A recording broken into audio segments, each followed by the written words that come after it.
Москва шаарындагы мекендештер. Москва шаарында жаңы стоматология ачылды. Бизде мекендештер үчүн атайын арзандатуулар бар. Мында өз жумушун мыкты аткарган адистер кызмат кылат. Стоматологиялык бардык кызматтар көрсөтүлөт. Визиндарек, метро Дубровка, 3-выход, улица Шарика Подчипниковская, 40. Клиника здоровья. Биз сиздерди күтөбүз. Телефон аркылуу алдагандар. Милиция өлкөнүн жарандарына кайрылды. Бишкекте 5 чабарман алдамчылык боюнча кармалып убактылуу кармоочу жайга киргизилди. Бул тууралуу шаардык ички иштер башкармалыгынын басма сөз кызматынан билдирди. Башкармалыктын маалымдагандай, акыркы күндөрү телефон аркылуу алдамчылык фактылары көбөйүүдө. Февралдын соңунда бир аялга белгисиз адам келини жол кырсыгына кабылганын айтып жалган. Ал келинин ишин оң жакка чечүү үчүн 100 000 сом жана $500 алган. Шектүү каражатты курьерлик кызмат көрсөткөн таксист аркылуу алдыртканы аныкталды. Натыйжада таксистте көрсөтмө берген дешти шаардык ички иштер башкармалыгынан. Мындан улам милиция телеграм каналындагы топтордо жумуш издеп жүргөн жарандарга, айдоочуларга жана таксисттерге кайрылды. Анда алар алдамчылыкка барып жатканын билбей, чабарман катары бирөөнүн үйүнө барып акчасын алса, алдамчылык беренеси боюнча кылмыш жоопкерчилигине тартылып калышы мүмкүн экендигин эскертти. Булак супер кечи. Баткенде изделип жаткан 29 жаштагы аялдын сөөгү тоодон табылды. Бул тууралуу Өзгөчө кырдаалдар министрлигинен билдиришти. Маалыматка ылайык, бүгүн 2 мартта майыптыгы бар аялды издөөгө Өзгөчө кырдаалдар министрлигинин Баткен облусу боюнча башкармалыгынын Баткен район шаардык бөлүмдөрүнөн жалпы 31 куткаруучу тартылган. Натыйжада аталган жарандын сөөгү саат 16:12 Рават айылындагы тоо борунан табылып, жакындарына өткөрүлүп берилди. Алгач жогоруда аталган аялдын жоголгондугу тууралуу маалымат 102 кызматына түшкөн. Ал Баткен районунун Актатыр айылына баратып, айылдан ары жайгашкан Рават айылынан түшүп калган. Ички иштер бөлүмү тарабынан издөө иштери 3 күн бою жүргүзүлүп, кошумча күч катары Өзгөчө кырдаалдар министрлигинен жардам сурап кайрылышкан деп айтылат билдирүүдө. Куткаруучулар Баткен районунун Рават Актатыр айылдарынын аралыгында Баткен Разаков автоунаа жолунун эки тарабында издөө иштерин жүргүзүшкөн. Булак супер кечи. АКШ Украинага аскерин качан жөнөтүшү мүмкүн экени болжолдонду. Абрамс танкаларынын биринчи партиясы Украинага 2023 жылдын сентябрында жеткирилген. Президент Джо Байден Украинага аскерин 2 мөөнөткө шайлангандан кийин гана жөнөтүшү ыктымал.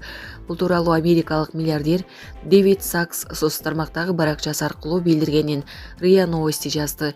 Алгач Байден F-16 истребительдерин, Абрамс танкаларын жана алыска атылуучу ракеталарын 3-дүйнөлүк согуш башталып кетиши мүмкүн деген жүйө менен Украинага жөнөтүүгө каршы эле, бирок мунун баары акыры Украинага барды деп жазган ал. Сакстын айтымында кургактагы аскер күчү азыркы тапта жападан жалгыз табуу болуп турат.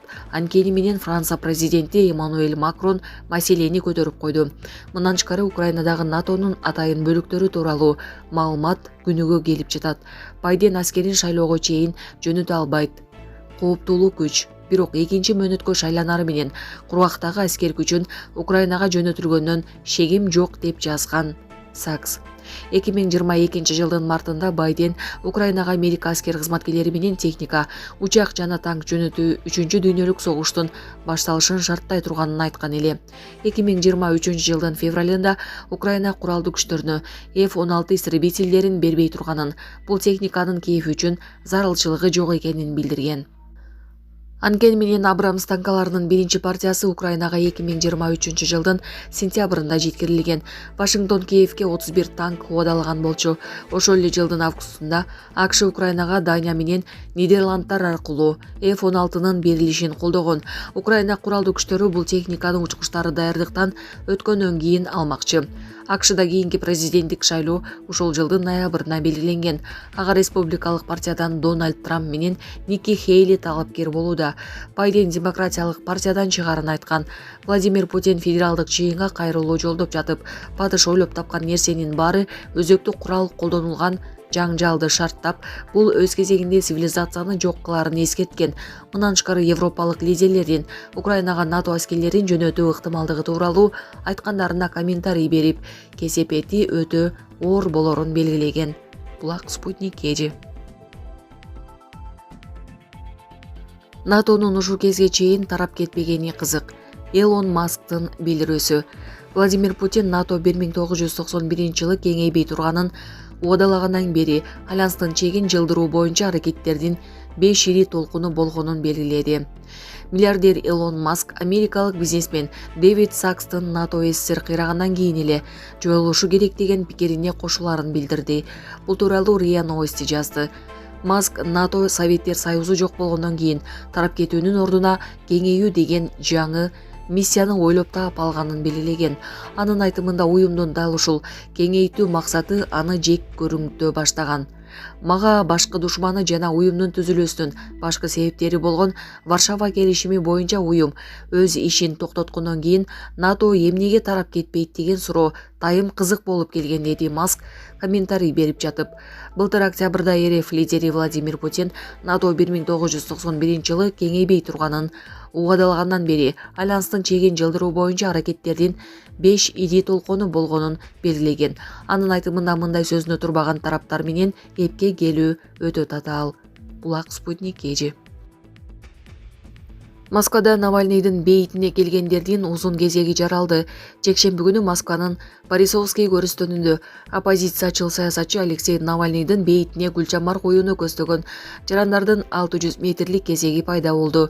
Бул тууралуу Телеграмдагы орусиялык көз карандысыз журналисттер түзгөн Астра каналы билдирип, көрүстөнгө аталган жарандардын видеолорун жарыялады.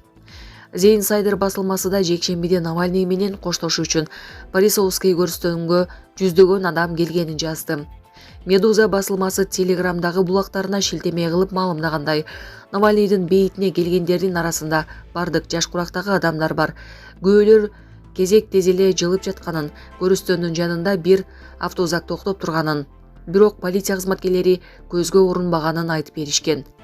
Дождь телеканалы Борисовский көрүстөнү жергиликтүү убакыт боюнча 17:00 жабылганын, кезек күткөн айрымдар гүлдөрүн тосмонун артынан ыргытууга туура келгенин маалымдады.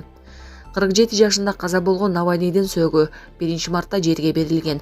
Жума күнү аны менен коштошуу зыйнатына миңдеген адамдар келди. Навальный каза тапканы 16 февралда белгилүү болгон. Орусиянын федералдык жаза аткаруу кызматы ал сейилип келгенден кийин өзүн начар сезип, дароо эсин жоготконун маалымдаган. Европарламент саясатчынын өлүмү үчүн Орус президенти Владимир Путин жооптуу экенин билдирген. Сөөгү энеси Людмила Навальнаяга 24 февралда гана берилген. Ал тергөөчүлөр Навальныйдын тажыясын жашыруун өткөрүүнү, болбосо абактын аймагына жерге берип салышарын айтып, ультиматум коюшканын билдирген. Оппозициячыл саясатчы камакта 2021 жылдын январь айынан бери отурган. Былтыр августта ал экстремисттик ишмердүүлүк менен алектенген уюмду негиздөө жана каржылоо деген кине менен 19 жылга эркинен ажыратылган. Буга чейин Евроше иши боюнча айыпталып, 9 жылдык жазасын өтөп жаткан. Орусиянын жогорку бийлигиндеги жемкорлук тууралуу ачык айтып келген Навальный өзүнө тагылган айыптарды четке каккан. Ал 2021 жылдын башында Орусияга Германиядан дарылануудан кайтып барганда кармалган. Бир катар укук коргоо уюмдары Навальныйды саясий туткун деп таанышкан. Булак Азаттык.